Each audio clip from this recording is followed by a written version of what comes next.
In the Drapers' Hall in the City of London, a scene is being filmed which took place at Buckingham Palace in 1911.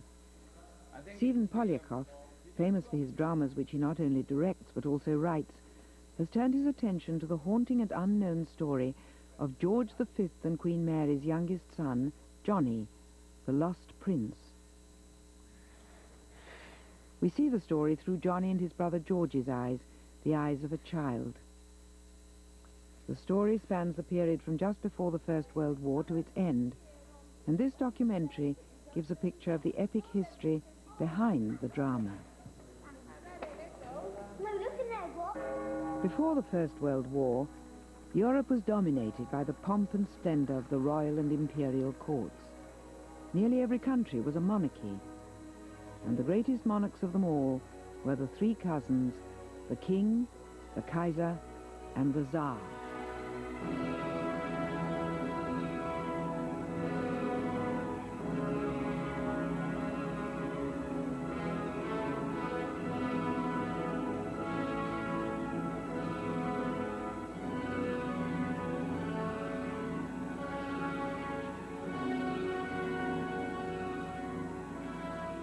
Our story starts in 1910 with the grand state funeral of Johnny and Georgie's grandfather, Edward VII. The end of the Edwardian era. Behind the dead king, the last great parade of the regal. The Kaiser of Germany, the boy one day to be Edward VIII, Alfonso of Spain, heads and representatives from every state in the world. Positively the last appearance of the greatest show on earth.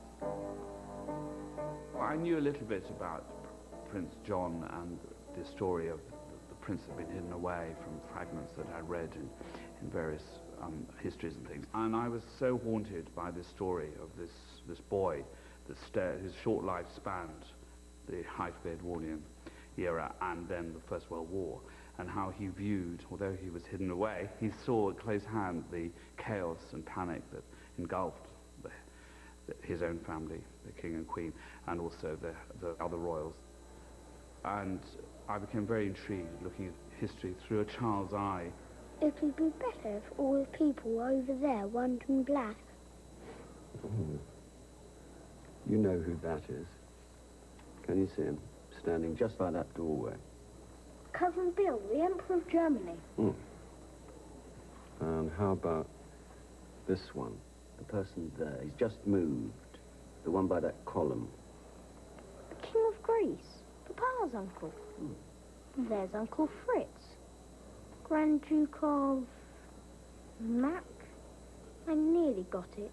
The Grand Duke of Mecklenburg-Strelitz. Now, we just do that one more time. Well, this scene is a reconstruction of the photograph of the Nine Kings, which was taken on the day of Edward VII's funeral. Kaiser was here, the King of Denmark, King of Spain, King of Bulgaria, various other kings.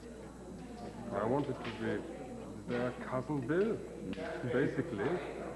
Das ist auch meine Familie. The Kaiser is played by David Barris, George V by Tom Hollander.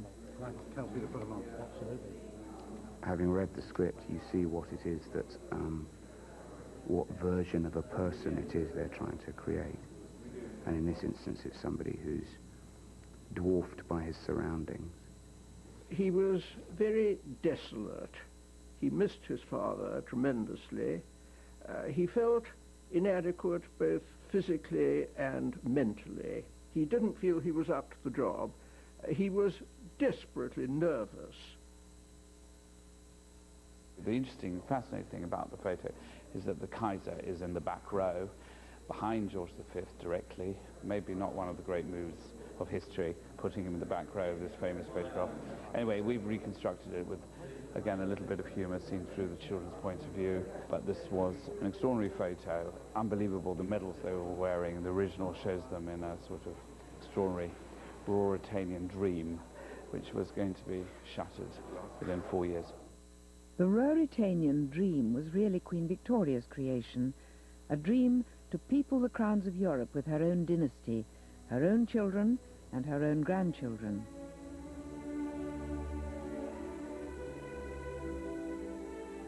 From Buckingham Palace, she and her beloved husband, the German Prince Albert, would spread their influence not only across the great British Empire, but right across the empires and monarchies of Europe.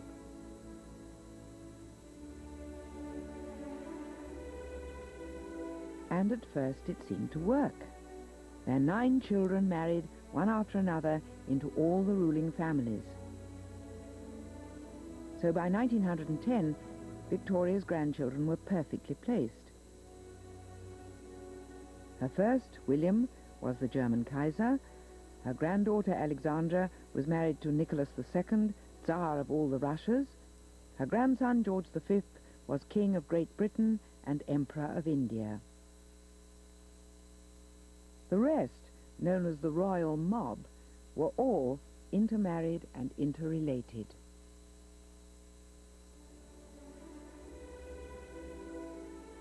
If things at Buckingham Palace didn't always run to Victoria's grand plan, well, they could always be fixed. George V was never meant to be king, but when his elder brother died prematurely, George inherited not only his brother's title, but his brother's fiancée as well. Princess May of Teck was a minor and impoverished royal from the German branch of the family. She was bright and nice, quite pretty even, with a strong sense of duty. It was obviously, from a worldly point of view, a terrific step up. I mean, after all, she was going to be Queen of Great Britain. She would never be short of money again. And she had this terrific reverence for the British monarchy and for the history of the British monarchy. So, I mean, for her, it was like Wonderland. They were betrothed in May and married in July. It could hardly have been any quicker. Queen Victoria very much managed that relationship.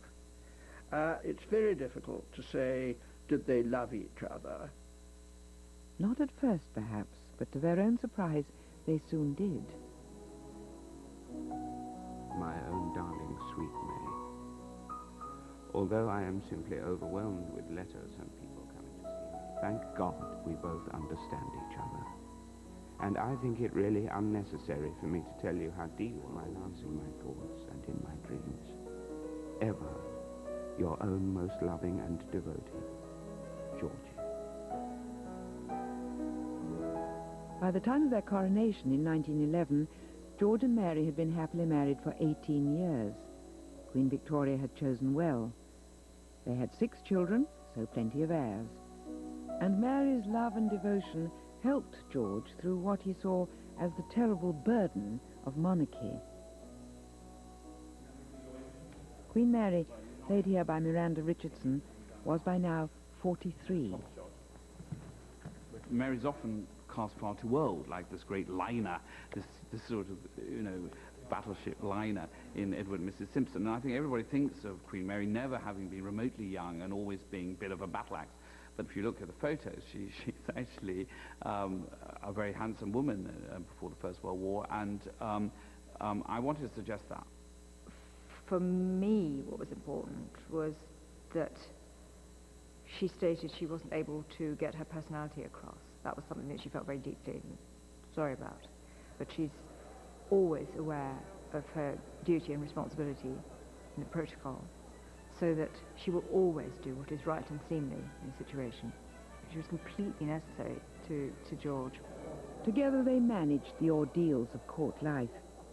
But what George longed for was the quiet life, the simple life, and this he got at York Cottage on the Sandringham estate. York Cottage was small by royal standards, and that is exactly why George liked it. It was so small they could scarcely all fit in. The children shared the tiny rooms at the top of the house. The private secretaries had to do their work in their bedrooms. The only telephone was in the hall. The servants had to be billeted out to cottages on the estate. It was too small to put up visitors, and that was even better. After a quiet family supper, George liked to read the papers or do his stamp collection.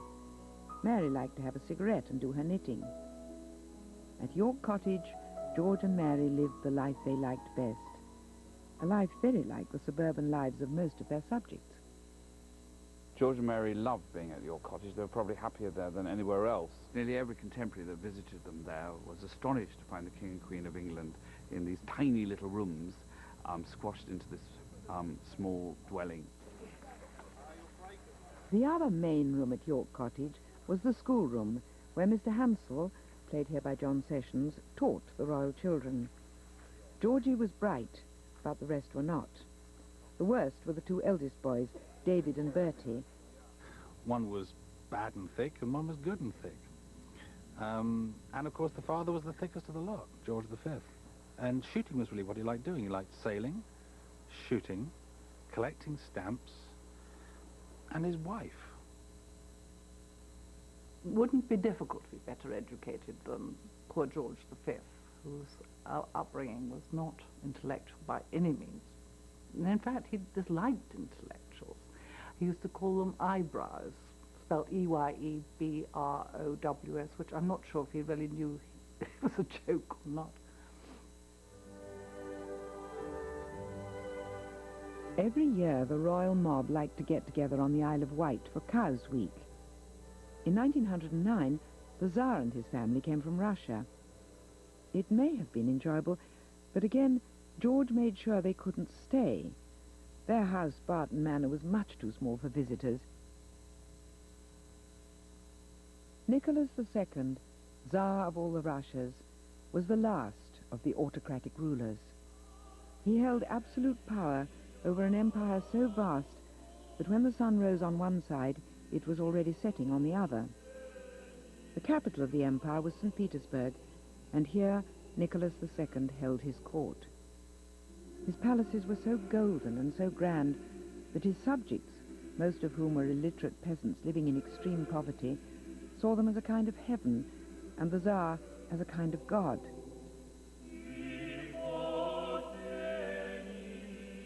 Court life centered round an endless series of church rituals, royal processions, and military parades. But Tsar Nicholas, the autocratic ruler, was not all he seemed. Tsar Nicholas II inherited this tremendous personal power. But the Tsar was a very diffident kind of man. He was a man who simply meant well and couldn't handle what he'd inherited. Tsar Nicholas, his wife Alexandra, and their 5 children proceeded from one grand palace to another throughout the year. But their favorite place, the place they thought of as home, was the, by their standards, modest Alexander Palace at Saxe-Coburg, the Tsar's village, 15 miles outside St. Petersburg. Here they lived a relatively quiet domestic life, firmly organized by Alexandra. Alexandra was German, but she was also a granddaughter of Queen Victoria, so she liked to run their lives very much along English lines. 5 o'clock tea with milk was a must. It was all established by his wife, the Tsarine. Then Nicholas liked very much sports in the open air. He did rowing, tennis. Like George V, he was in a way very simple man. He would prefer to be an ideal country gentleman and not a ruler of a country like Russia, which was a terrible burden for him, terrible burden. Nicholas had one great strength. He loved his wife, Alexandra. Some said he loved her too much. She was strong-willed and dominating, with firm ideas on how to rule Russia. He was mild and weak, and listened attentively to all her demands. When they were apart, they wrote each other love letters, all in English, because it was the only language they had in common. But this loving couple had a problem. Everyone expected young Tsarina to give Russia a new Tsar. And they had 4 girls, one after another, one after another. And only then, in 1903, she produced a son, Alexei, and what a tragedy it was. Their son, Alexei, had inherited the bleeding disease, hemophilia. Their 4 daughters, Maria, Tatiana, Olga, and Anastasia, were all fine, healthy young women, but they couldn't inherit the imperial throne. Only Alexei, Victoria's great-grandson, who had to be carried everywhere for fear of an accident which might start the bleeding, could inherit the throne and continue Victoria's dynasty. Alexandra, in desperation, turned to a healer called Rasputin. He had somehow a power to calm this boy, to help this boy when he was ill. This gave Rasputin a great influence over Alexandra, and in many ways has colored the history of Russia towards the end of the regime. No, straight through into your first position. Stephen Polyakov is interested in the close relationship between the 2 families, especially the relationship between the 2 cousins, Georgie and Nicky. In this scene, the Russian imperial family comes to the Isle of Wight for another royal gathering, to meet their cousins, sail their yachts, drink tea, and speak English. Action! There was a general intermingling of the 2 families, and there was a famous photograph of George and the Russian Tsar taken together, linked in a strangely awkward, rather touching pose. Rather haunting that, you know, only 6-7 years later, he was going to not come to his cousin's rescue. It was a very close relationship. King George V and the Tsar Nicholas II, their mothers were sisters. They both had these little beards, they both had rather protruding blue eyes, and that way they were, in many ways, very alike. The other cousin who never missed the family gathering at Cowes was Willy, the German Kaiser. But Willy wasn't one of the popular members of the family. He was a neurotic man, suffering from a kind of megalomania. Everything German had to be bigger and better. Willy wanted an empire like his cousins Georgie and Nicky, and his palace at Potsdam would be the great centerpiece.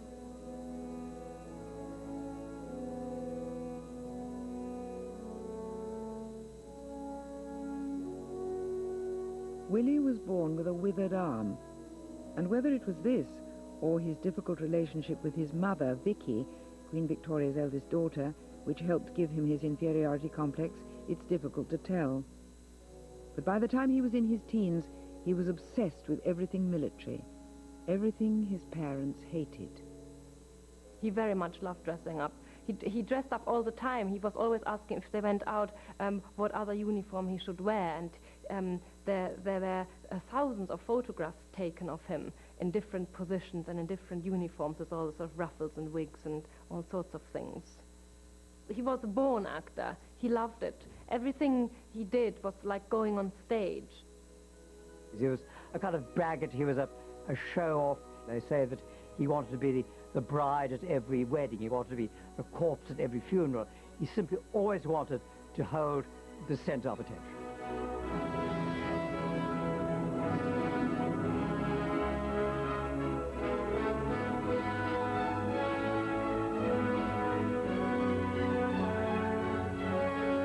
Once in power, Willy's megalomania knew no bounds.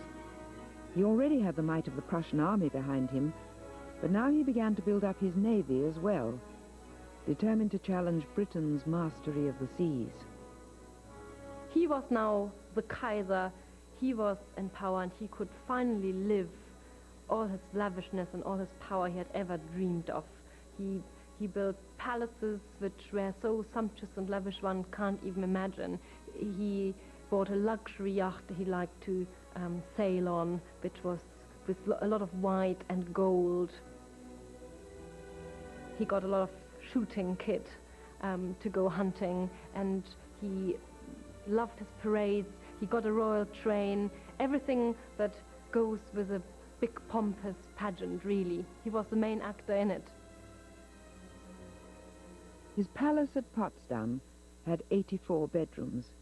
It was centrally heated and had electric lighting throughout.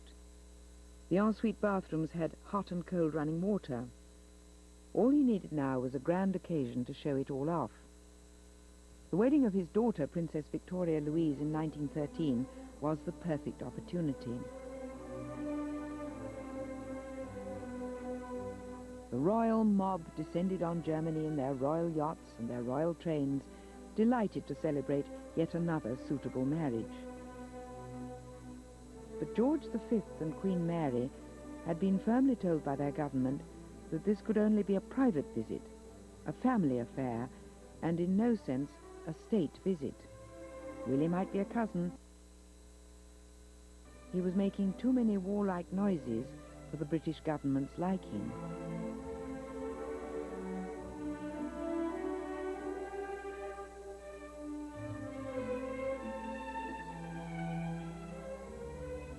So the emperors and empresses, royal and serene highnesses, dukes and archdukes, crown princes and princesses, paraded and celebrated and feasted.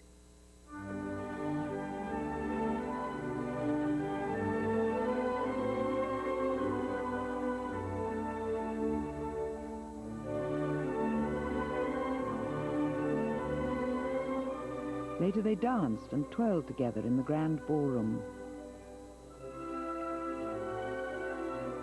How could they know that this would be the last dance, the end of an era, the end of Victoria's dynastic dream?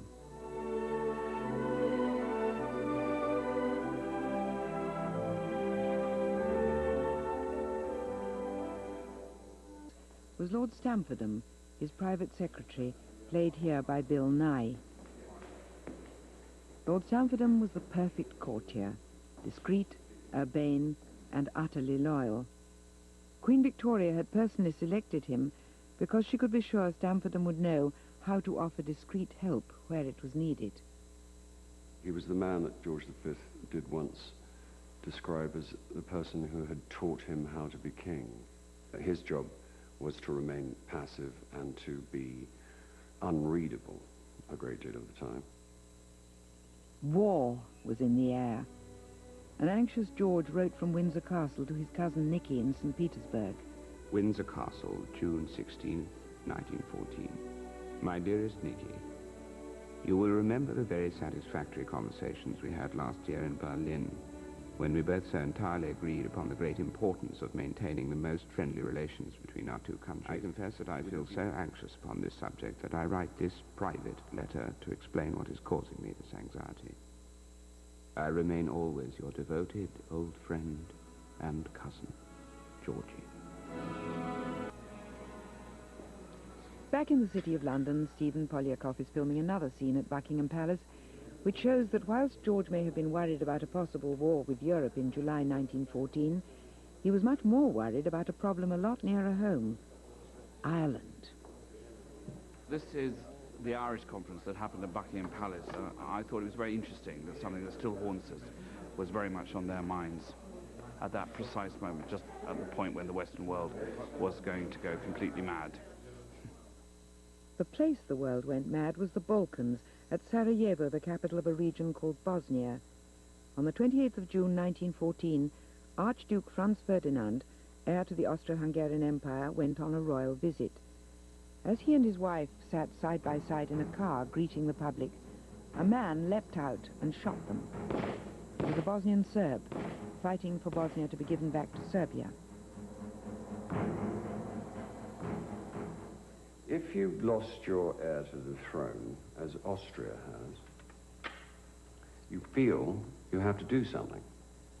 So you declare war on who you imagine is responsible, Serbia. But you don't really mean it. How can you not really mean it? All the Austrian generals are on holiday. So are the German generals. And so are we. Absolutely. You don't declare war when everyone's on holiday and not have them return. So it's purely for show. And that's how it will stay. Just so long as Russia doesn't get everybody excited, doesn't decide to mobilize its army to come to the aid of Serbia.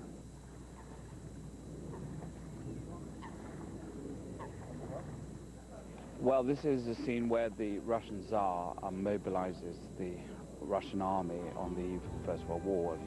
And in his diary, he makes no mention of mobilizing the Russian army.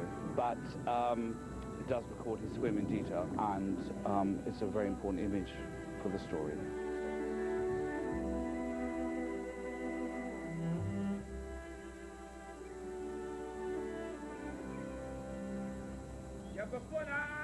Don't put the coat on till you mobilize the Russian army.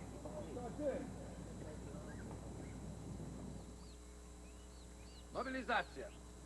Всеобщая мобилизация. Срочно.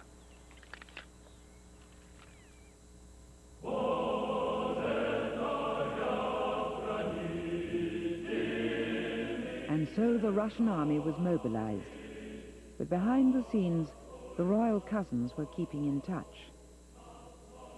Before the war was actually declared, the Kaiser, the Tsar, and George V, they're writing frantically telegrams to each other in the hope that they could somehow stop the war happening. They assumed that as they were all cousins, they could somehow bring a certain influence to bear that turned out to be nonsense because they had no personal power anymore, but there's something which they didn't actually realize at the time.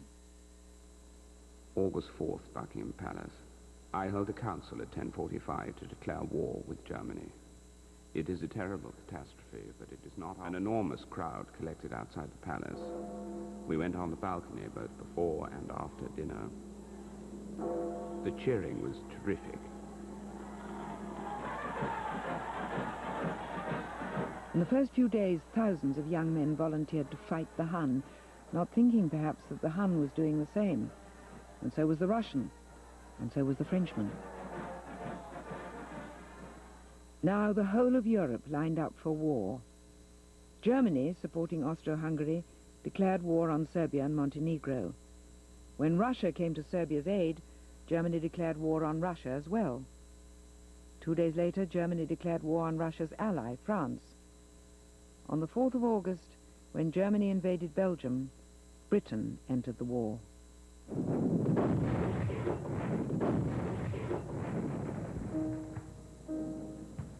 And so began a war more terrible than anyone could have imagined. A war which was meant to last no more than a few months, but went on for 4 interminable years. 4 years of trenches, 4 years of mud, 4 years of gaining a few hundred yards of French soil and then losing it again. 4 years of maiming and blinding and gassing and death.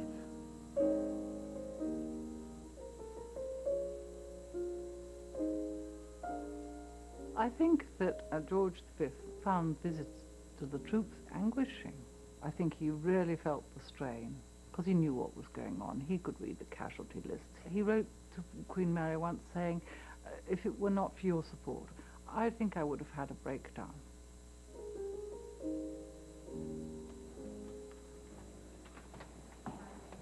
Yeah, look straight towards... Yeah. Queen Mary found her own way of helping the war effort. She went to many, many hospitals, literally hundreds of hospital visits, sometimes 3 or 4 during one day. And she was very distressed by what she saw. She recalled in her diary how pitiful it was to see the men's injuries. This did not mean that she questioned, obviously, the war or why they were fighting it. And quite the contrary, I think it reinforced her determination that we should win it. We commend you for your service.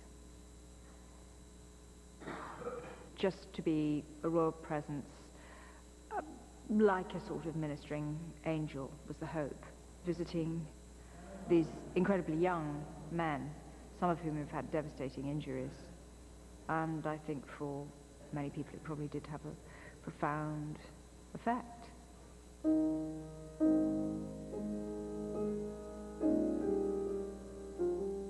As the war went into the 2nd terrible year, and then the 3rd, life at the front got worse and worse. The generals on both sides found it hard to change tactics. It was stalemate. The war could not be won, they thought, unless you hurled enormous numbers of men against each other in the trenches on the Western Front. Hundreds of thousands of casualties marked every big battle, the Battle of Loos, Battle of the Somme, Passchendaele, I mean, absolutely tragic. Things were much the same on the German side. The Kaiser's grand plan for a glorious Prussian victory had come to nothing. It had all gone terribly wrong, and there was nothing he could do about it. He had always spoken about war, and he had had all these bloodthirsty words, but he had never thought about the deed and what it would mean.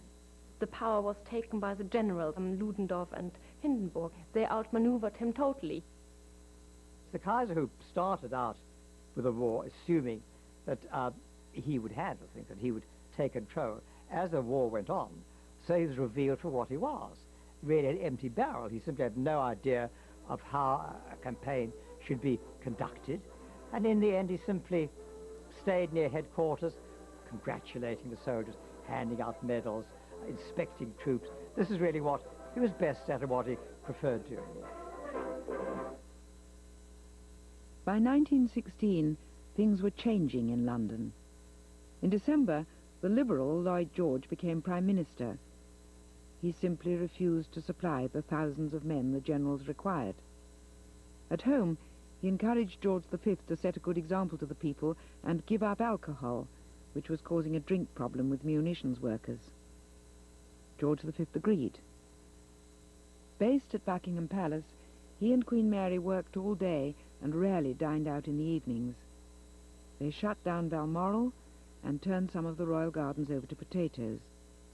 They disapproved of the rich who carried on much as usual, whilst the poor had to queue for food.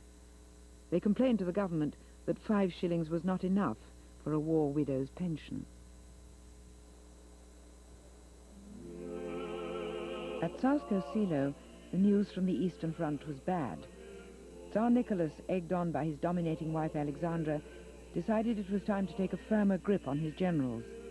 But unfortunately, he lacked the military experience.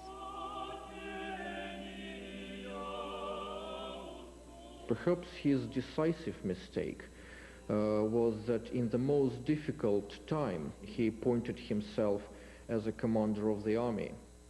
Now all responsibility for the defeats in the war fields was on the shoulders of the Tsar. And of course he had to be outside the capital, St. Petersburg.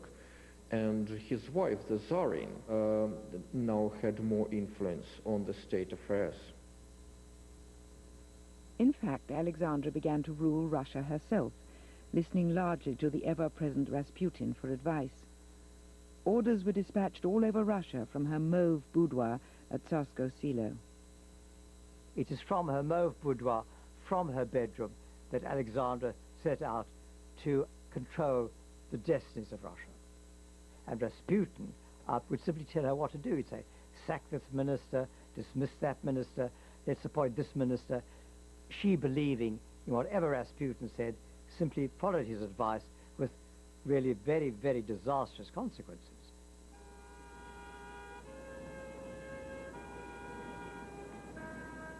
By 1916, the soldiers on the Eastern Front were beginning to revolt.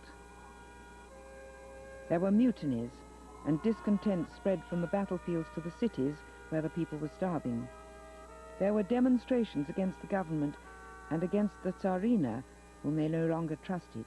Tsarina was German by origin, and there were rumors that she intrigued in favor of a separate peace with Germany, that it was a direct connection cable from her bedroom to the German military headquarters, and she would report everything. And not simply the soldiers or uneducated peasants would believe this rubbish. And not only in Russia. In Britain as well, war-weary people began venting their feelings on local Germans. It was terrible. I mean, people would kick dachshunds off the pavement. And anyone with a German name, if there was a shop with a German name, they'd throw stones through the window.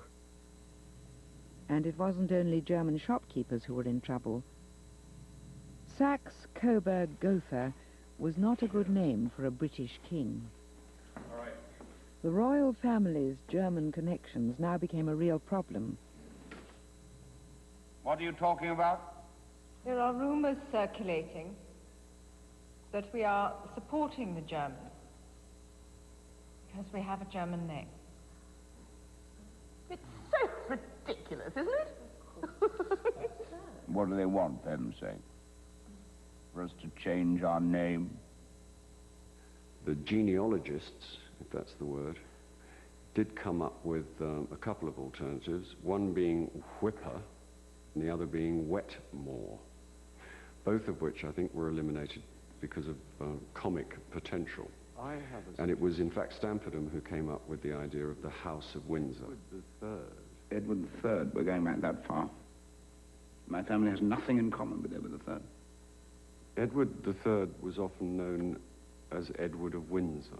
I suppose nowadays it would be called we'll rebrand ourselves. And what emerged was the House of Windsor. And of course it was absolutely brilliant because the profile of Windsor Castle is probably the best known and best loved outside London that there is. But in Russia, nothing could help the Tsar. George V noted in his diary, March 13th, 1917. Bad news from Russia. Practically a revolution has broken out in Petrograd, and some of the Guards regiments have mutinied and killed their officers. Nicky is at headquarters. But Nicky was no longer at headquarters. As revolution broke out throughout Russia, he was making his way back to St. Petersburg on his royal train. Halfway there, the train was stopped. Nicholas, Tsar of all the Russias, was forced to abdicate before he could continue his journey back to Saxe-Coburg, where the family was under house arrest, waiting to hear whether they could leave the country and go to England. But in England, the public was less keen on their arrival. At Windsor Castle, a decision was about to be made which was always blamed on the Lloyd George government, but was in fact the personal decision of Nicky's devoted cousin, Georgie. It's becoming increasingly clear to me that because the Romanovs are my family, it's putting me in a very unfair position.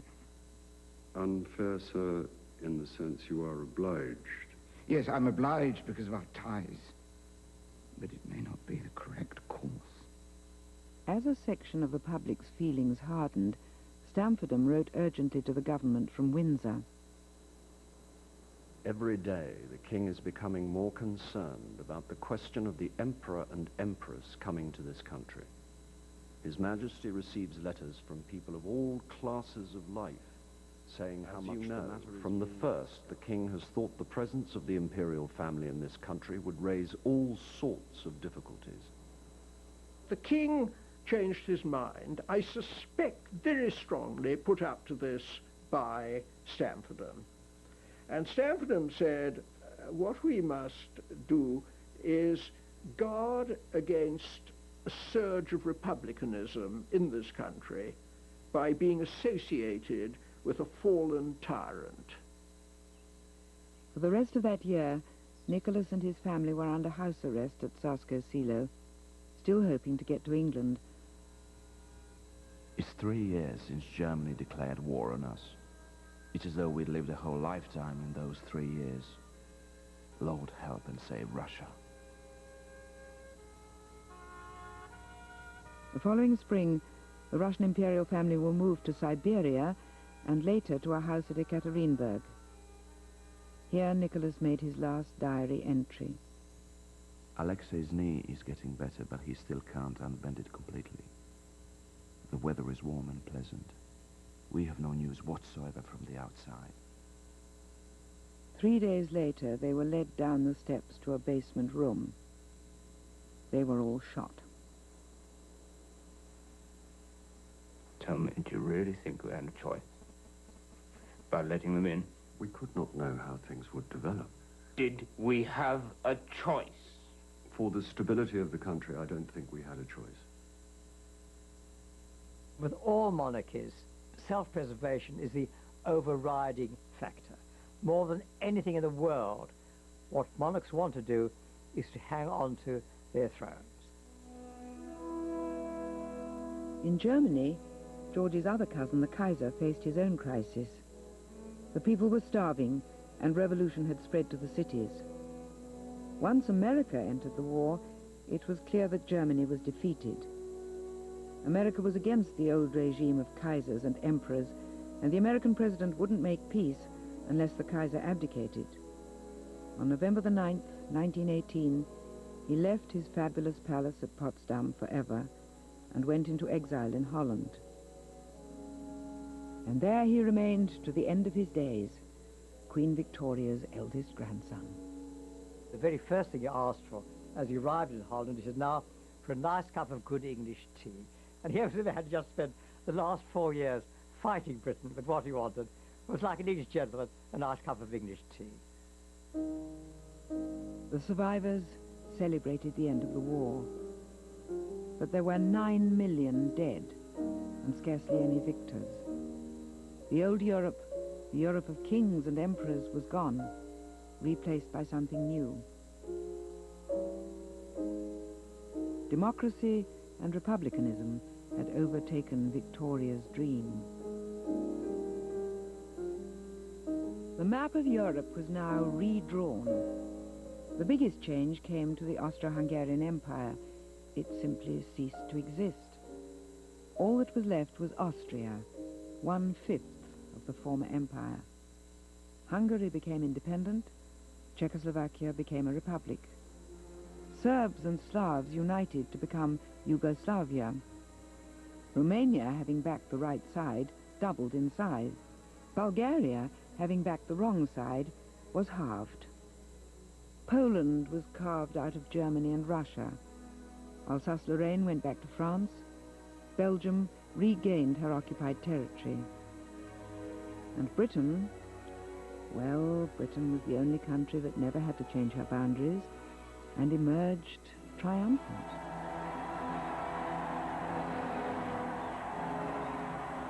On the 11th of November 1918, the people flocked to Buckingham Palace. They were filled with victory and happiness and relief. And now they came to cheer George V and Queen Mary, their king and queen. George V, the only one of the 3 cousins to survive as monarch, standing on the balcony, saluting his people. And where was Johnny, the lost prince, on that day? Perhaps behind an upper window of the palace, looking down on all those cheering crowds below. Looking down on the Victoria Memorial in front of Buckingham Palace, built to commemorate Victoria's dynastic dream. A dream which was gone forever.